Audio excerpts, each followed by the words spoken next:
Okay, so we're going to spend a little bit of time talking about enrollment and eligibility. So we talked in the beginning of the session how we interviewed a lot of your colleagues to try to understand what were the key components, what were some of the lessons learned, where were some of the barriers when those folks began the Medicaid process. And surprisingly enough, eligibility and enrollment bubbled to the top of the list, whether it was a small provider or a large provider. It kept bubbling up to the top. So we wanted to spend a few minutes talking about that with you so you understand the process of how a person becomes eligible for Medicaid, which you may already understand, but then what's the process for enrolling in an actual MCO and who has the roles and responsibilities there and how that works. And then also what your role as a provider of Medicaid MCO members, what your role is in that as well. Sound good? All right, so there's two separate and distinct processes with the eligibility and enrollment of the Health Choice Illinois Medicaid members.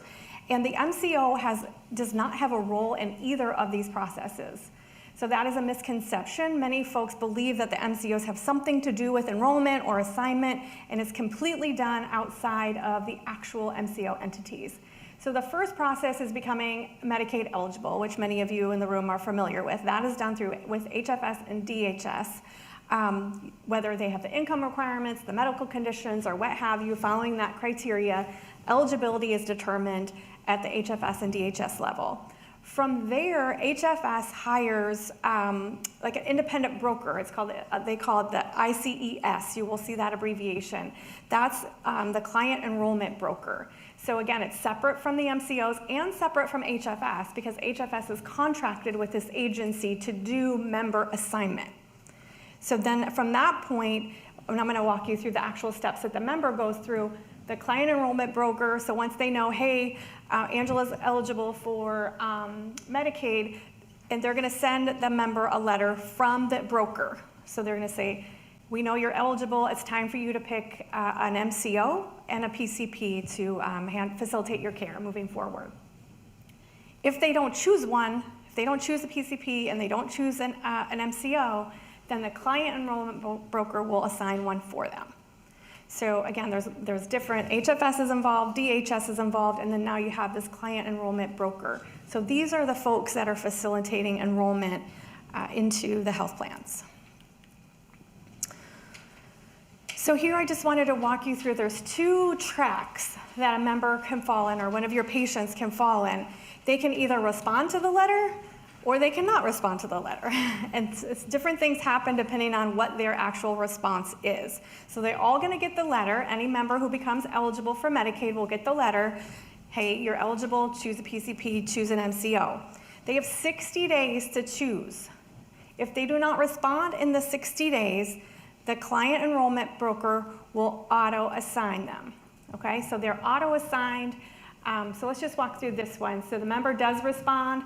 They contact the enrollment broker. They can do this online. So if you have members that are newly eligible for Medicaid, it's so much easier if they go online. It walks them step by step on choosing the MCO, choosing their provider. Once they choose, they have another switch period. So they have 60 days to choose, then they have 90 days to switch. So this is a really critical time for the MCOs. Some of the MCO clients we work with, we tell them, like, this is your chance. Like, you're already providing services to them, so why not wow them in this 90 days so that they don't switch? Otherwise, as you can imagine from a provider perspective and a member perspective, it gets a little hairy if they do change because you've only had them for 90 days as an MCO. And if they come to you and you think that they still have the original MCO, then you have claims issues and that type of thing, which we'll talk through that in a minute. So they have a 90-day switch period. Once that 90 days is up, they're locked in for 1 year. They cannot switch MCOs for 1 year unless there's some significant circumstance which would trigger an opportunity for them to change. But 99.9% of the time, their members are locked in for 1 year to the MCO. Now, if they don't respond to the letter, again, they're going to get the letter, they have 60 days. If they don't respond in the 60 days, the broker will auto-assign. They're going to choose a PCP for the member, and they're going to choose an MCO for the member. And that is done through a state algorithm. So HFS uses the algorithm a little bit like a stick with the MCOs. So if they get in trouble or they have a sanction or they get something like that, you may have seen letters come out where this MCO can no longer receive auto assignment, right? So they come out of the algorithm. The original algorithm is based on lots of different factors like their PMPM, their quality, their MLR. So there's lots of different things that go into determining the hierarchy of who gets members first and then what happens. So I won't get into all that because it gets complicated, and HFS is actually changing it is the way I understand it. But it's a state algorithm, so it's fair. Then the member will get auto-assigned. So they're going to get a letter and say, you didn't respond initially, so we went ahead and did it for you. So here's your MCO, here's your provider. They have 90 days to switch again. So in the meantime, they're getting information from the MCO that say Blue Cross was the MCO they were assigned to. So Blue Cross is sending them enrollment packets, sending them ID cards, all in that 90-day period, but they can essentially switch. So that's why it's so important as a provider to stay on top of what your members are doing as far as which MCO they're actually assigned to. So I know that's like very confusing, but I'm gonna try to help you a little bit more. So here is just for, as it is, well, this was as of October. It's been pretty steady state since then. But starting any day now, these will all be changing names and numbers. But essentially, there's a little over 2 million people in the Health Choice Illinois program, and they're assigned to these various MCOs. Now remember, county care and next level are only in Cook County. The other 4 are statewide MCOs. But this just gives you a sense of where the membership is here in Illinois, which I think is important. All right. So I talked about the members having the opportunity to switch on an annual basis. So this is also very confusing for providers, MCOs, and members. It's taken me a very long time to get my head around this. Lindsay and I are rallying to get the word redetermination removed from any vocabulary used with Medicaid members. Everything that you communicate with a Medicaid member has to be at the 6th grade level. The word redetermination doesn't even make sense to like you and me. So I don't know why they call it redetermination, and they post it all over the place. But redetermination, I thought when I started, I thought, what the world is that? It's renewal. So we, all of the clients that we work with, we ask them to switch the word redetermination. Do you know what renewal means? Yeah. Redetermination, not so much. And it gets confusing. So this, if you see the word Medicaid redetermination, it's their Medicaid renewal, meaning are they still eligible for Medicaid? They have to do that, it varies, it depends on what program they're in, but every 6 months, they absolutely have to do it every year. So majority of your members will go through redetermination or a Medicaid renewal every year. That means they will receive paperwork from DHS that they must fill out. If they do not fill it out, they lose Medicaid coverage. So what we advocate for from a provider perspective is this is a great opportunity for you to help with that member engagement. Because you obviously as their provider want them to keep their benefits. If they lose their benefits, that creates a whole host of problems for you as their provider as well. So we'll talk about some ideas on actually collaborating and partnering with the MCOs on this whole redetermination and renewal process. Because again, if they do not fill it out, they lose their Medicaid coverage. The other thing that happens to a member at a different time, in most of the cases, these are 2 different processes at 2 different times during the year. So they're gonna figure out if they're still eligible for Medicaid, and then every member gets an open enrollment period, which is really your health plan renewal. So you can kind of think of that as your own coverage. You annually get to choose your health plan, right? If you wanna stay with the plan you're in or if you wanna move on. So that happens every year. Again, that communication comes from the HFS and the client enrollment broker saying, this is your chance. You've had Blue Cross for 1 year. If you'd like to stay with Blue Cross, you do nothing. If you want to change, you must do it within this time frame. If you do not do it within this time frame, you stay with Blue Cross. You get a one chance only, and then you're locked in again for that 1 year. So in Illinois, our members, our clients and our patients, these dates vary for every single member. So it's one of the opportunities is to understand from your patient's perspective what their renewal dates and redetermination dates are and what their open enrollment dates are. So you can help them navigate that process. Many of the MCOs have resources that they will allocate to helping members do redetermination. Many of them do postcards, letters. They also, what I did when I was on the provider side is ask for a list, because every MCO has a list of each member's redetermination renewal date. And that way then as they came into the office, your process could be, I see you're up for renewal for Medicaid in October. Any assistance we can provide you? Do you have the website? What have you? So there is a really great opportunity for that partnership and that engagement at the patient level here. So remember, there's 2 dates for every member at 2 different times: Medicaid renewal and open enrollment. I know, sillily confusing. Yep. You said something with every 6 months. Well, it depends on, go ahead. Yeah, I mean, so, turn your mic on. If you are on Medicaid but also receive SNAP benefits, you have to do it every 6 months. If you're just on Medicaid, you're not getting the food stamps, you just do it once every 2 months. So if you have a SNAP, you have to do redetermination. Every 6 months, yes. Yeah. And there may be others, those are just the ones most common to us. Yeah. I don't know all the rules, but I know that one's the most common one. But they have to do it, otherwise they lose their coverage. Now, HFS tries to give them like a 90-day window to try to reassign them back to the same provider and the same MCO. It doesn't work that efficiently, and sometimes it just causes a huge gap in care, right? So this is where we think that there's really a provider role at working with the MCOs to understand when your patients are up for renewal from Medicaid and when their open enrollment dates are. Those would just be really helpful tools just to help your patients continue to have the coverage that's going to give them the best care. Because what happens is if there is a gap in coverage and you submit that claim to the MCO, the claim will get denied. And the recourse for that is very difficult. Sometimes you'll have to resubmit to fee-for-service. Sometimes you'll have to find out if there was another MCO assigned. It just gets really complicated if we have that gap in coverage, excuse me.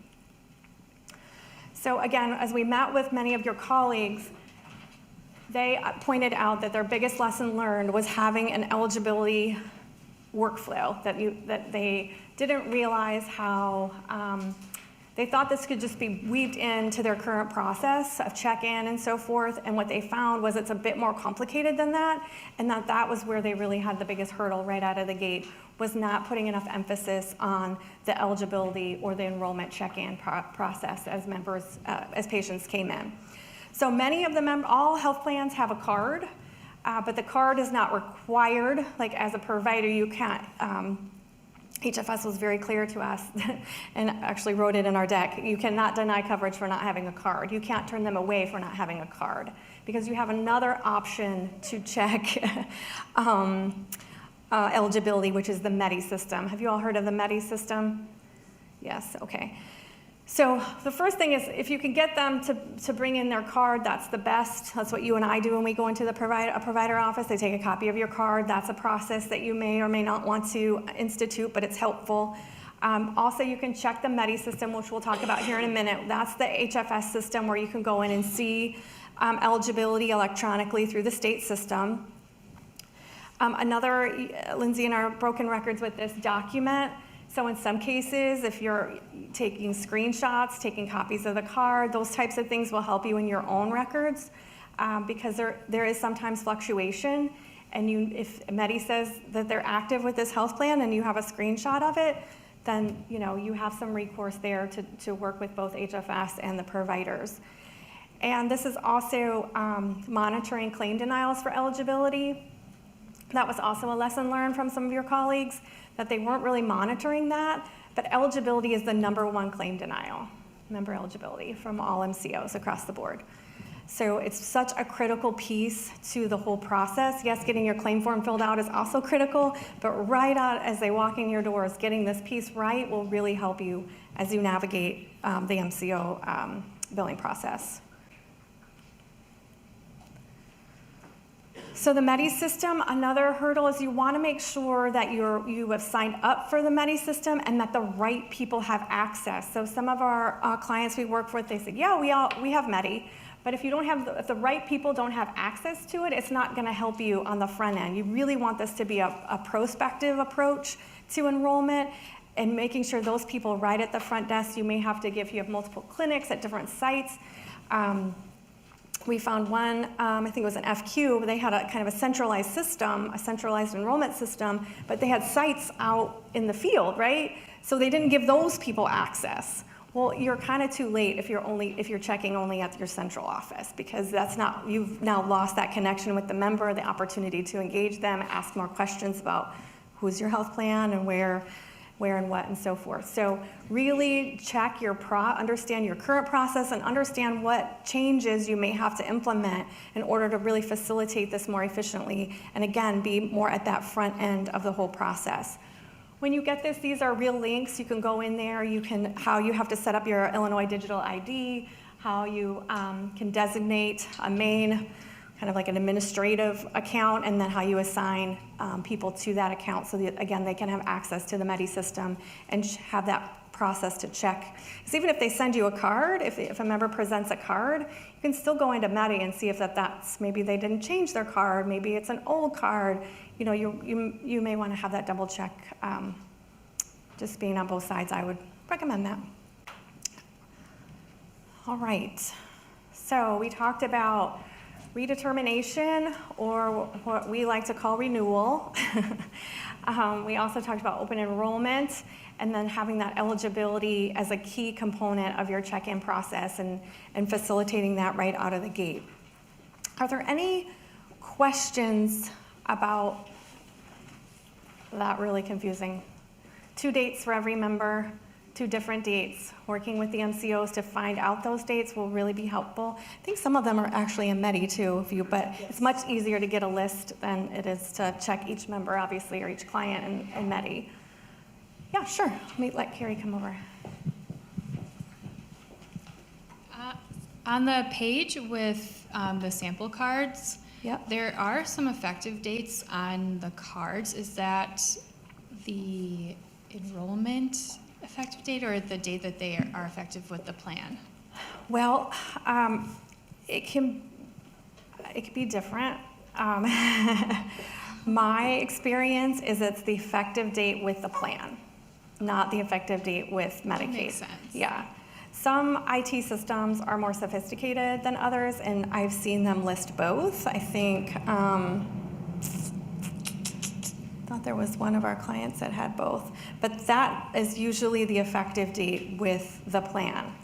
Some plans, though, don't send out new cards each year if they're a concurrent member, so if they're a member of the previous year. So sometimes that gets confusing because the member will think they're supposed to get a new card, and if they didn't change MCOs, many of the health plans won't send a new card. So most likely that is with the plan. Okay, thank you. Yeah, good question.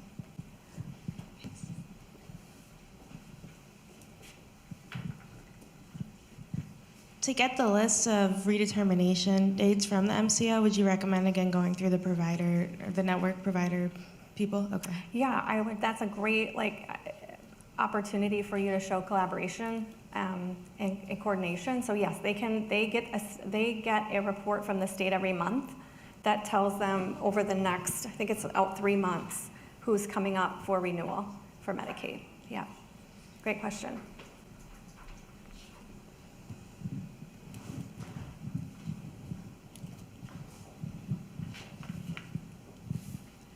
Can we go back to coding for a second? Yeah. So how are the MCOs prepared to account for trans clients? Your prostate exam I'm working question. on that section. We're working on that. It's so, Yes, yeah. So, yeah, maybe Angela Yeah. has more insight. Yeah. They are working on gender affirming surgery. There's still, work being done on that very thing, because there are clearly, even if you're, how you identify gender-wise versus, you're still going to have certain medical services that could be provided even if that's not the gender you identify with. So they're working on that right now to kind of comb through what that might look like and how we have to configure systems to make sure that that doesn't happen. But no answers yet, other than we will be coming out around gender affirming surgery and some of the procedures and processes around that. Any recommendations for providers to make that as smooth as possible in the meantime? Well, the MCOs did have to make some changes early on to be able to accept different sexes for different traditional services. So those changes were made quite some time ago. Now this specific, HFS is working through an actual authorization form and for different services that may have to be provided. In that form, we're actually having a call at the end of the month. So what our role with the billing manual is, we try to bring people together to talk through their different processes and how they're going to handle situations. So that call's at the end of this month. But if you look at that authorization form, I think there's a lot in that form that could be transferred to other types of forms, like the way that they position different questions, I think will be helpful for many of the documentations that the MCOs and HFS are using. The form looks really good, the authorization form, but at this point we don't have any clear direction on what you could do at this point. I think it's still definitely a work in progress, but I think there's stuff coming real soon. Our call this month is about how each MCO is going to handle the authorization process, the communication process. Many of them are putting together their own manuals that they'll have online to help providers navigate that, but again, it's new, so we'll still have to, we'll work with them as well and then see what comes of it, but it's a really good question. Thank you. Yeah. Oh, Jesse. So our client population are people that have experienced homelessness, and so they ask for a lot of assistance with these processes, with the renewals and with the signing up for the MCO. I remember this from a while ago that the state is very clear that if we transition to providing services, Medicaid reimbursable services, and they still come to us for advice on which MCO should I enroll with or which one should I pick, we have to be very careful about not making sure there's a clear distinction between our providers giving any of that information versus right now we have housing case managers that help people with that. So, yes and no. First of all, providers are always encouraged to help with renewal, Right. Medicaid renewal. No restrictions there. In terms of helping them through the open enrollment process, MCOs, it's verboten, right? No MCO can be involved in that process. Providers can be.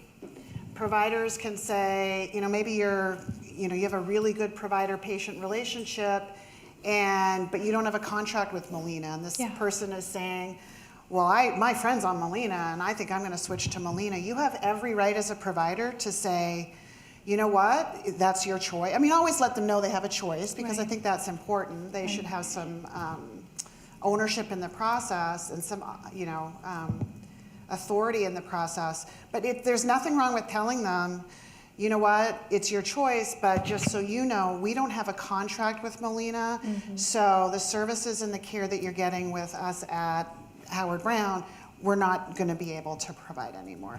And many of the physicians are allowed to send out, now this is physicians, I'm not sure if it's extended to other providers, I don't think it's a regulatory reason, it's just that primary care providers tend to be the ones that see the patients the most. There's a template that the state sends out during open enrollment to physicians to say, hey, if you want to use this and talk to your patients about open enrollment and plan choice, here's the template of the letter, and you can fill in, these are the plans that we contract with, these ones we don't have a contract with. Right. We really like working with county care, or whatever the plan may be. Right. Is that helpful? Yeah. It's just the MCOs can absolutely not do anything related to plan choice. But for renewal and redetermination, the state is open to anything. Absolutely. Like they want all the help they can get, and actually transitioned recently more of that responsibility onto the MCOs, because they were just struggling as an agency to really get folks to renewal appropriately, and they realized that gap in care really is a problem, not only from the from the member perspective, but as a provider perspective. If you have members coming in and out of coverage, it's really hard to coordinate their care, and I mean, not to mention you want to get paid. So I mean, that's really a struggle. Yeah, and I think it's, the provider role is so critical, as Angela said, because the way the state does it is they send a letter to whatever address they Right. have on file. And if you work with the Medicaid population, you know those addresses and phone numbers are highly unreliable in many Right. cases. And so you're seeing, these folks are coming in your doors. Yeah. And so, we don't have to worry about a letter getting to them. If you can see on the Medi System, hey, or you get a list from the MCO, hey, your renewal is coming up in 60 days, keep an eye out, or is this the right address for them to send the letter to? Or, can we sit down with Yeah, one of our help you. enrollment Yeah. counselors and get on the ABE website and walk you through that process? Because, it is, God bless the state, still very, very U.S. mail driven. And we know this population is not about the U.S. mail. Right. None of us are these days, frankly. Right. I'm not even. Yeah. But it is in the best interest of the member to whatever you can do from a provider perspective. When they're face to face, you have that ability to engage them right there. And I think you'll be way more successful than the letter they get from the state telling them, right? You could Yeah, explain the and frankly, benefits. even if they got a letter, it's scary. It looks like an Yes. official letter. Yeah. A lot of people are like, I don't want to open that because It's I got don't know what it's forms going in to tell it, me. they gotta right? fill 'em out. So, yeah. Sorry, you had a question. I just had a quick question. We had a claim where we billed Medicaid. They denied it, saying the client didn't have the coverage. So we went on to the Medi and noticed that the client had Blue Cross Blue Shield. Blue Cross Blue Shield said they didn't have it. So how do you handle something like that when nobody knows who the client is actually covered under? You want to take that, or you? Yeah, probably dealt with I mean, that I more than think did. again, the documentation is going to be important. HFS will, I don't know when this was, but there were some, for a period of time, there was a lot of discrepancies between the MCO lists and the HFS roles. So I think if you show it in Medi at Blue Cross, I mean, you need to work with Blue Cross on that particular situation. And then they really have the burden to work with the state if they aren't getting, because what they reconcile is their eligibility files with their payment files, so that might be why they're saying it's not our member. If they're not getting the capitation for that member, then in their mind, it's not their member, which is true. I mean, they didn't know they had the member, but but again, they'd have to uncover whether it was an issue with their eligibility files coming straight from HFS, or if there a problem with the Medi System. I mean, unfortunately, we just got to kind of trace it back. But the documentation, having that Medi screen print that says, look, it shows right here they have Blue Cross or Atlanticare or whoever, I think that's your key, as you have those denials. Yeah. I'm just going to add, it's interesting you said Blue Cross, because Blue Cross is the only one of the MCOs that actually has a different membership number. They do not use the ERIN number. They use an XOG number, and it's not on the Medi System. And sometimes people think they could put XOG in front of the ERIN number, and that's not how it works. So you can call Blue Cross with the client to get their XOG number on the chance your client doesn't have their card still. But it could be that your Blue Cross isn't recognizing the client because they're looking for that XOG membership number. Well, there you go. That's a great tip. Very good tip. Blue Cross always wants to do things a little different.